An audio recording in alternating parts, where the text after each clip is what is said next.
Hello, good evening students. I hope your preparations are going extremely well. And yesterday we got a few requests to do BHU previous year question paper for MSc Chemistry entrance. So we are going to do that today. I have selected a few questions from two different question papers and we will be discussing that today. The first question is sulfur containing amino acid combination is. This is very important because it is important for biomolecules as well. The answer is cysteine and methionine. And I am thinking to do a video for based on amino acids and other biomolecules because it will be helpful for both the PG entrances as well as for the NEET entrance examination because it is important for both those exams. And so please do continue watching for more details. Right now please take down the answer that sulfur containing amino acid combinations are cysteine and methionine. The second question is the transition pH range of phenolphthalein, and we all know that the answer is 8 to 10, and you need to know additional transition pH which can be asked anytime. For methyl orange it is 3.2 to 4.4, then methyl red it will be 4.8 to 6, thymol blue it will be 1.2 to 2.8, and also we have bromothymol blue which is 6 to 7.6. So these are certain transition pH range and this is important because you can expect this question in BHU, because BHU we can see the questions come repeated several times. Please do study this. This is very important. So please do learn the pH transition of these 5 indicators at least. You can read more, but at least you have to know these 5. Okay. The third question is here these indices are given as 2:4:3 ratio, and what the Miller indices would be. The peculiarity of this particular question is that this was asked both in 2016 BHU paper and 2017 BHU paper. So and even in 2016 same the V/to Miller indices, the same question was asked 2 times, so you get double the marks. If you know to do 1, you get the marks of 2. So please do learn how to do this one. So what should be first step is to find the reciprocal of these Miller indices. Okay, so it is 1/2 is to 1/4 is to 1/3. Now next what we have to do, we have to make these into the nearest whole number, okay, which is a multiple of all 2, 4 and 3. That is 2, 4 and 3. What is the common multiple, smallest common multiple among these? It is 12. So how to make 1/2 into 12? We can multiply it by 6. Then how to make 4 into 12 by multiplying by 3, and how to make 3 into 12? It will be multiplying by 4. So this will be our Miller indices 6, 3 and 4. So our answer would be option A. So what have we done here? First of all, we will be taking the reciprocal. If they are in fractions, we will convert it into whole number. That is the smallest number which is a multiple of all the 3 of these. All the 3 of the denominator. So accordingly, we will be multiplying and we will get the answer. So this question in 2016, the second question that was asked for 1, infinity and infinity, what the Miller indices are. So what we have to do in that case? First of all, 1/1, this is 1 itself. Then 1/infinity is 0 and 1/infinity is 0. Here we need not multiply with any other because already our answer is not in fraction but in numbers itself. Okay.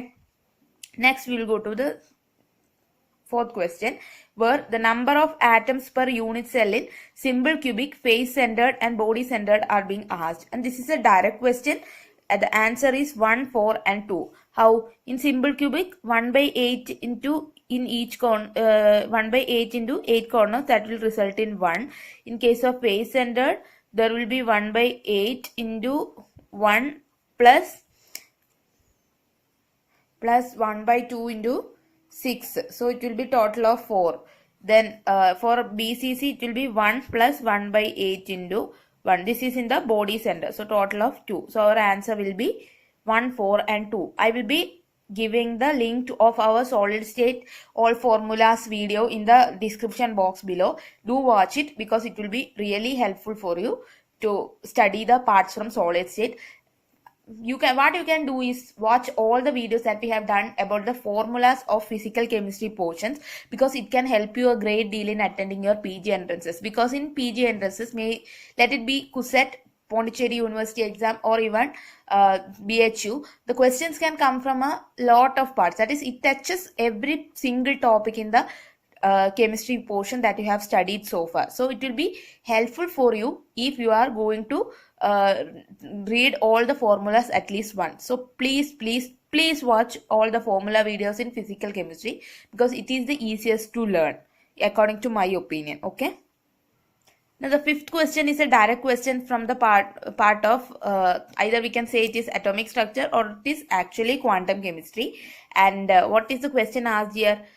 Mass of the particle is m and the length of one dimensional box is L. The energy of the particle is given by, this is they are asking the direct formula. What is the formula of energy? It is n square h square by 8 ml square for particle in one dimensional box. Then in two dimensional box and three dimensional box, there will be rectangular box and square boxes.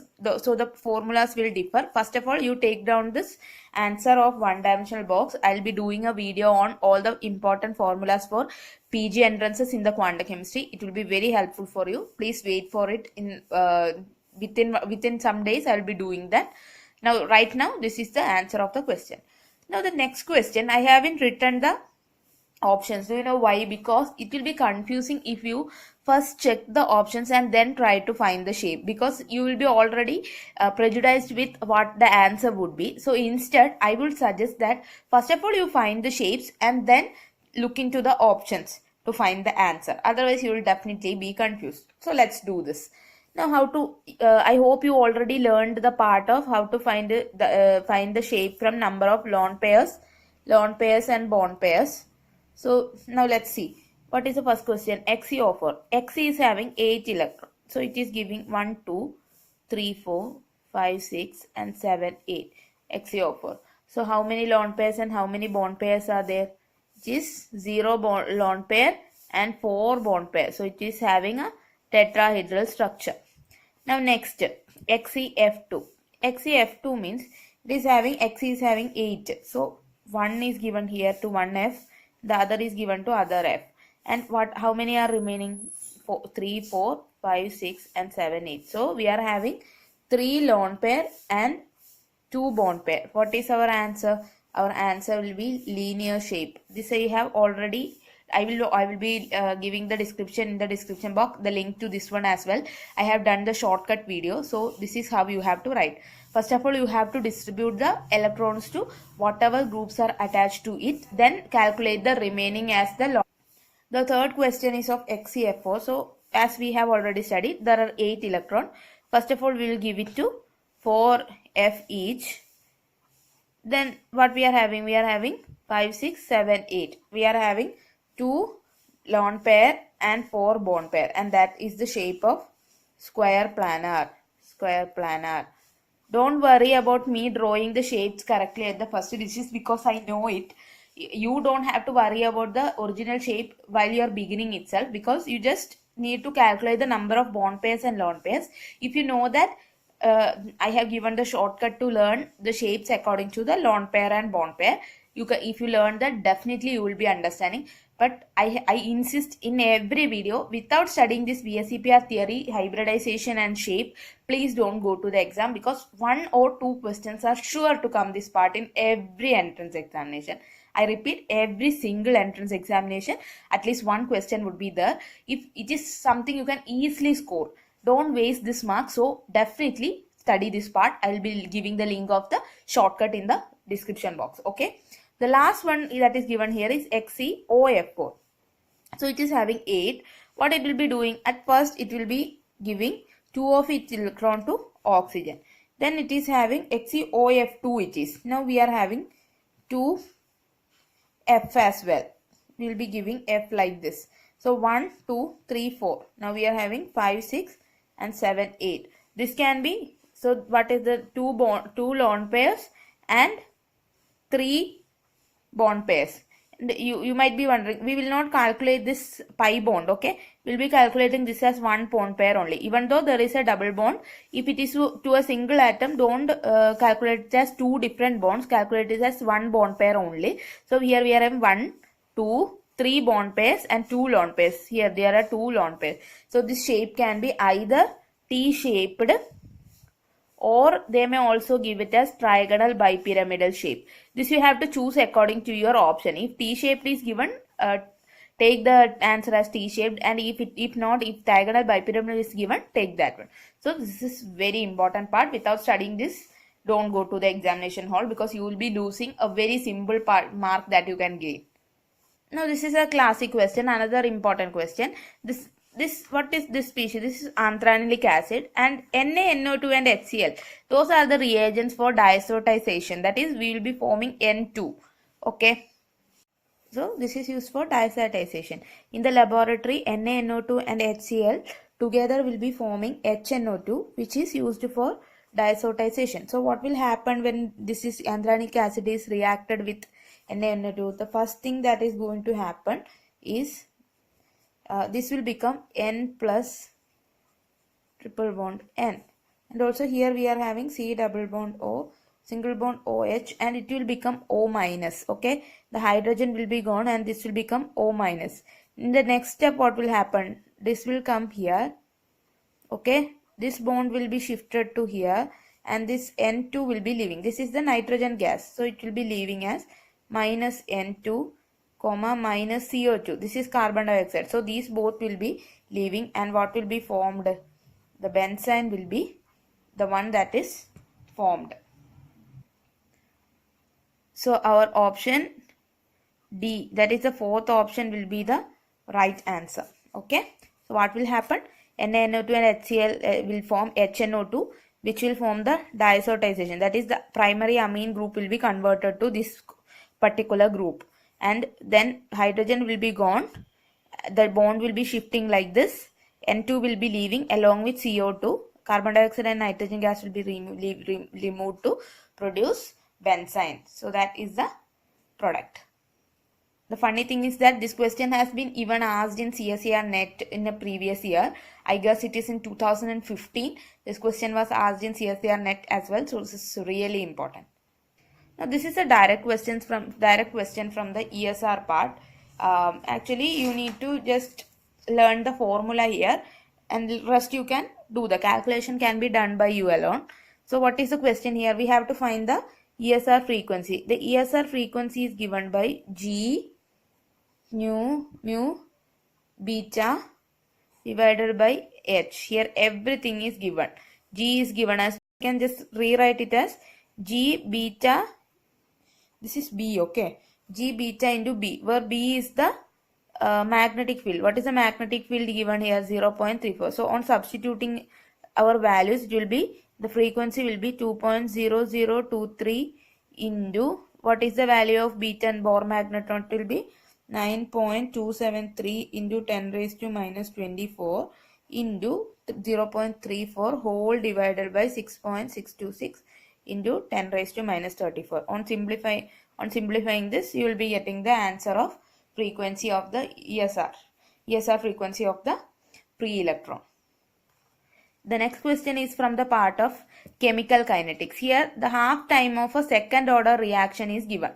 We have to calculate the time required for 60% of the reaction to complete. So the equation that you have to remember here is 1 by a raised to n minus 1 is equal to 1 by a0 n minus 1 plus n minus 1 into kt. So where n is the order of the reaction. This equation can be used as the integrated equation to calculate the value of either the rate constant or time, or even the concentration of any reaction order. That is, here what we need the second order reaction, that is n should be equal to 2. Now substituting n is equal to 2, the equation that we are going to use here is equal to 1 by a is equal to kt plus 1 by a0. Now what we have to do here? First of all, we have given the half time. From the half time, we can first of all find the rate constant K and then substitute it to find the time required for 60% completion. So, what do we mean by half time period? Half time period means at half time A will be equal to A0 by 2. That is 50% of the reaction is complete and the reactant concentration is reduced to half the one that was beginning. So now substituting that, we will be having 1 by A0 by 2, that is 2 by A0 is equal to K into 90. T is given as 90, that is the half, and divided by 1 by A0.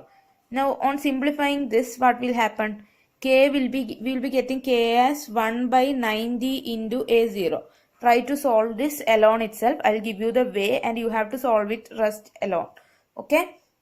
How did we get this 2 by A0? Because A will become 1 by A0 by 2 and this 2 will go to the numerator. That's why we are having 2 by A0 and 90 is the half time period. Substituting that, we are having this particular equation.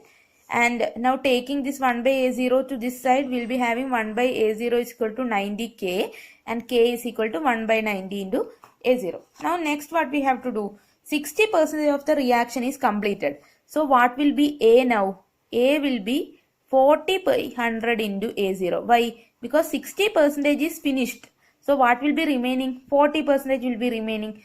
So we'll be having 4 by 10 A0. Now we are again substituting that. 1 by 4 by 10 A0 is equal to, what is K? We are having K as 1 by 90 into A0 into T. We have to find the time here. Plus 1 by A0. Now what we have common in here? We can cut A0 from, because it is common all the sides. So now 10 by 4. This 10 will be going into the numerator. 10 by 4 minus 1 will be equal to T by 90. That is equal to 6 by 4 is equal to, implies 6 by 4 is equal to T by 90. What will be T? T is equal to 90 into 6 divided by 4, which will be equal to 135. So our answer will be 135 minutes. Let's see whether that is there in our options. Yes, option B is 135 and that will be our correct answer. Hope you understood this one. So the equation that we have to remember here is this one. 1 by A raised to n minus 1 is equal to 1 by A0 raised to n minus 1 plus n minus 1 kt. If you know this one equation, you can solve plenty of questions that come from chemical kinetics part. So please do memorize this particular equation. The final question here is from the part of organic chemistry, particularly elimination reaction. So how to write N-propyl bromide? N-propyl bromide means it will be CH2Br, CH2 and CH3. This is N-propyl bromide and we are having ethanolic KH, alcoholic KH is there. Alcoholic KH. What will happen? First, it is very simple. We'll be having CHH, CH2Br. Here OH minus will be present. This OH minus will be abstracting a proton. This bond will be shifting here and this Br will be leaving as Br minus. So minus Br minus, it will be going and what will be our product? Will be CH3, CH double bond CH2, which is propene. So our answer will be option A. This is an elimination reaction. Elimination reaction. Okay. And this is a E2 mechanism. Okay. E2 mechanism is followed here. This is the elimination reaction. Now, this is all about some of the questions that were asked in the BHU previous years. So repeated things that are asked are from solid state, that is the Miller indices, chemical kinetics, that is to find the rate constant, and something related to the rate equation. Then other questions will be coming from the inorganic chemistry. You have lots of facts to learn. You have to write down each of the questions and the points that we are discussing here. Only then you will be getting some idea to study to study in the inorganic part. So do that as well. That's all for today. We'll be making videos on various PG entrances in the coming days also, along with some conceptual questions also. Conceptual portions also will be taken. If you need any other questions or question papers or discussions, please do ask in the comment section or the FB page that I mentioned in the video yesterday. Please do ask or message us there. I hope you are all studying really well, and I hope you score great ranks in the examination. Thank you so much for watching. Subscribe our channel and hit the bell icon for latest notification. Thank you everyone.